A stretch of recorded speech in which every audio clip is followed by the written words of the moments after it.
After working with several different laser platforms, they all do very good arc through incisions, and to my experience so far, the predictability of the arc throughs with the laser are well ahead of what I could deliver manually with the diamond blade. And it's kind of obvious, right? Because when you try to do this by hand, it's irregular, it's not perfectly straight, it's not where you want it, it's not the right depth. So of all the things that the laser has done and has been impactful on, besides the perfection of capsulorhexis and the wounds, as some of you have mentioned, the arcuates has been a big delta between what we used to do and what we can do now. And for me personally, doing arcuates mostly fall into patients who have under 2 diopters of astigmatism on their cornea, and anything over that's historically or typically with a toric lens. And sometimes there's a combination of both. And it's a modifiable, customizable process, and it's not perfect. I'll be the first one to tell you that corneas are unpredictable, how they heal are unpredictable. As fancy as the nomogram you want to use, it's not going to be predictable because the cornea in everybody is different, and we know that, and it's going to respond differently. But you need to have a logical plan of going through your arcuate planning, first starting with your preoperative assessment, your corneal analysis, making sure that you don't have any corneal abnormalities, make sure you're chasing corneal astigmatism, not lenticular astigmatism with your topography, making sure that you don't have irregular astigmatism on the cornea. And once you do your treatment plan and you program your laser and you do whatever type of nomogram you want to use, then comes the more artsy part of it, where you decide whether you open the LRIs on the table or you leave them closed and open them postoperatively. Some of us use intraoperative aberrometry, where we can actually measure the eye before we open the LRIs and then choose whether or not we open the LRIs and choose whether or not we use a diamond after that to extend the LRIs. And that's what's been referred to as titration or modifiable LRIs on the table. And that's kind of the more advanced level of managing astigmatism in real time while you're operating. And certainly communicating with your optometrist, whoever else you're referring the doctors to, about the opportunity to open or adjust these LRIs postoperatively is a big advantage as well in managing astigmatism. So I have a nomogram that you all are welcome to take a look at if you want. It's published in CRST. Eric Donenfeld, Skip Nickman. All these nomograms look really fancy. They look perfect, but like I said, it's really just a starting point. And you really just have to figure out what looks easy and simple for you to use. Don't overcomplicate it, and then be aware that it's not going to be perfect, and you need to know how to handle that afterwards.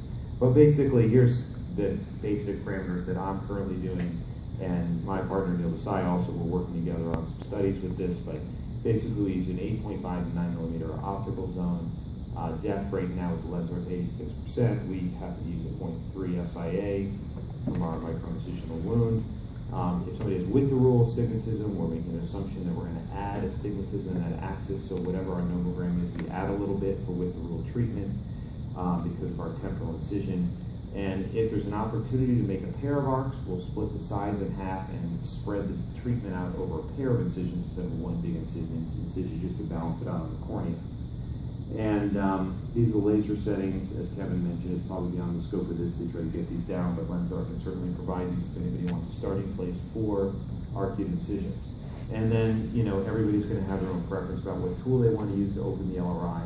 The most important thing is track your results and be consistent. So if you don't have intraoperative aberrometry, you might want to start by doing 100 cases where you open your LRIs and track your results, followed by 100 cases where you don't open the LRIs and compare the results, so you get a sense in your hands with your laser, with your technique, what the effect is of the laser treatment. The missing piece in the puzzle, which is hard to believe that we don't have this across any laser platform that's really bulletproof yet, is the ability to put these LRIs where we want to put them and truly register the eye.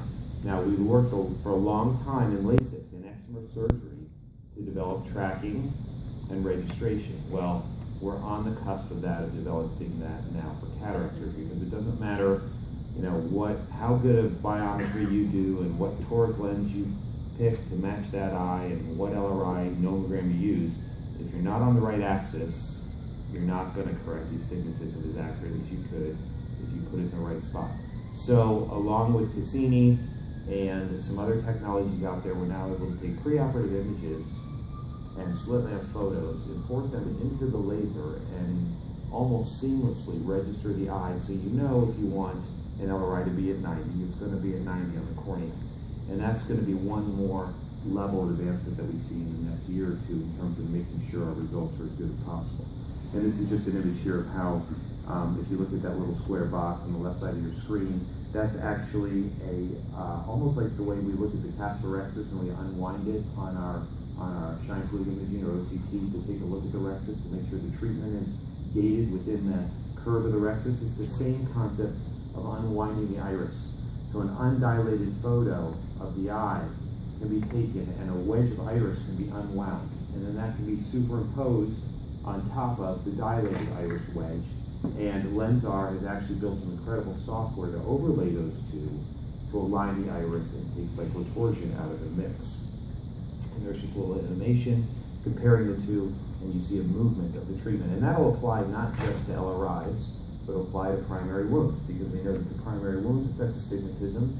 And in order to know what your SIA is and how that affects your new axis, you have to know where to put your corneal wound. So once this gets fully fleshed out and it's available to all of us, I think it'll be another thing that pushes us into doing clear corneal incisions, because the laser can be more automated into not just where they're placed at the location and whether they're in the right spot. And then, you know, opening these incisions, as I mentioned, are pretty straightforward. They're not that difficult to open. And titrating on the table is something that a few of us are doing, where we take intraoperative aberrometry readings, take a look at the refraction, usually in the aphakic state, and then based on that refraction, then we'll open the LRIs. And on the table with Verify, you can actually see the astigmatism melting away and see what you're doing. And in fact, some of us are even taking out our diamond blade and extending the incisions. That's how much we trust ORAC. So the titration concept is a little more advanced, but it's something you want to kind of grow into. But if you use that, then you're really using all the possible tools that are out there to us today to try to reduce astigmatism. And John Solomon's been very helpful, providing some great data to show us that that does indeed work. So, in summary, for those of you who are doing LRIs, I urge you to keep using them and keep refining, and data collection and feeding that back in and looking at results is the only true way to get yourself better outcomes. It's not a no-brainer. It's feedback based on your own outcomes that are going to do it. Thanks. Okay,